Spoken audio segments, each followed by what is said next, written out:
Hello friends, welcome to my channel. I am Saloni and today we are going to discuss about difference between correlation and regression. Video start करने से पहले मैं आपको inform करना चाहूँगी कि अगर आप मेरे इस चैनल पे नए हैं then like subscribe and share it. तो चलिए हम अपने वीडियो को स्टार्ट करते हैं। Difference between correlation and regression.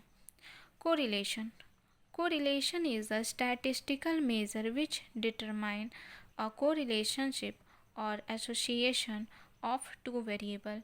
Correlation में हम relation और association of two variable के बारे में बताते हैं। मीन्स दो वेरिएबल के बीच में क्या रिलेशन है, क्या एसोसिएशन है। Regression describe how an independent variable is numerically related to a dependent variable. Regression में हम बेसिकली देखते हैं कि इंडिपेंडेंट वेरिएबल कैसे रिलेटेड है dependent variable according to numerically means number के according. Main purpose correlation analysis lets the experimenters know the association और the absence of the relationship between the two variable under study. इसमें हम basically देखते हैं कि दो variable के बीच में कोई रिलेशन है कि नहीं है, मीन्स रिलेशन उसमें एग्जिस्ट करता है या एब्सेंस ऑफ रिलेशन है। If the variable are correlated it allow the measuring the strength of their association. और अगर वेरिएबल कोरिलेटेड है तो वो उसके स्ट्रेंथ को बताता है।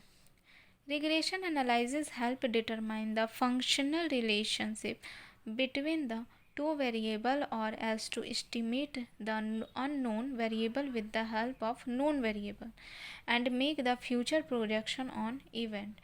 ये बेसिकली नोन वेरिएबल से हम अननोन वेरिएबल को एस्टिमेट करते हैं। मीन्स नोन वेरिएबल जो हमें पता है उससे जो हमें नहीं पता अननोन वेरिएबल उसको हम एस्टिमेट करते हैं। मीन्स उसका हम अनुमान लगाते हैं अकॉर्डिंग टू न्यूमेरिकली।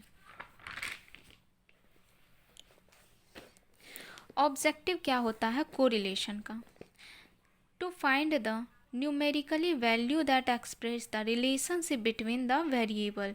ये वेरिएबल के बीच में रिलेशन क्या है अकॉर्डिंग टू न्यूमेरिकली, ये कोरिलेशन में हम देखते हैं। रिग्रेशन में हम देखते हैं to estimate the value of the random variable on the basis of the future of the fix variable. ठीक है, on the basis of value of the fix variable. इसमें हम बेसिकली देखते हैं कि फिक्स वेरिएबल के बेसिस पर हम रैंडम वेरिएबल को एस्टिमेट करते हैं। Means according to independent variable dependent variable हम इसमें कॉज इफेक्ट का बात किया जाता है रिग्रेशन में। यूजेस के according represent the linear relationship between the variable. इसमें हम कोरिलेशन में लीनियर रिलेशनशिप देखते हैं। लीनियर का मतलब एक स्ट्रेट रिलेशनशिप, चाहे वो पॉजिटिव हो सकता है या निगेटिव हो सकता है, उसके अकॉर्डिंग हम कोरिलेशन में रिलेशनशिप को देखते हैं। Fit the best line and estimate the one variable on the basis of another. इसमें एक वेरिएबल के आधार पर हम दूसरे वेरिएबल को देखते हैं। The variable are not designated as the independent or dependent or independent। इसमें हम डिपेंडेंट इंडिपेंडेंट के बारे में बात नहीं करते। मीन्स कोरिलेशन में हम डिपेंडेंट वेरिएबल इंडिपेंडेंट वेरिएबल इसमें हम नहीं देखते हैं।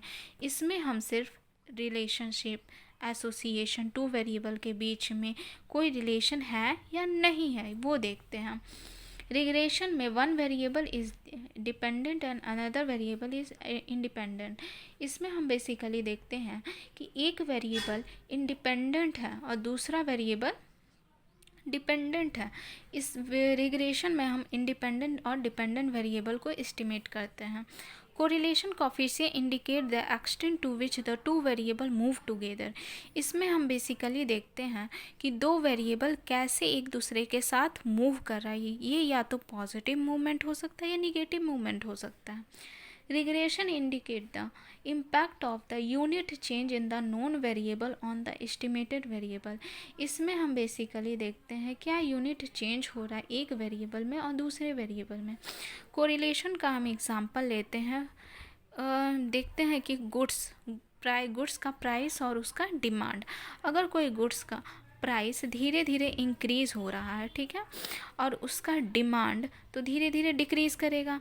कोई भी गुड्स का प्राइस अगर इंक्रीमेंट मीन्स अगर बर्गर का प्राइस अगर धीरे धीरे इंक्रीज़ करेगा, 50 से 100, 100 से 150 हो जाएगा, तो उसका डिमांड धीरे धीरे कम हो जाएगा, क्योंकि हमारे पास इनकम उतना ही है, तो हम उसके अकॉर्डिंग उसका डिमांड कम हो जाएगा।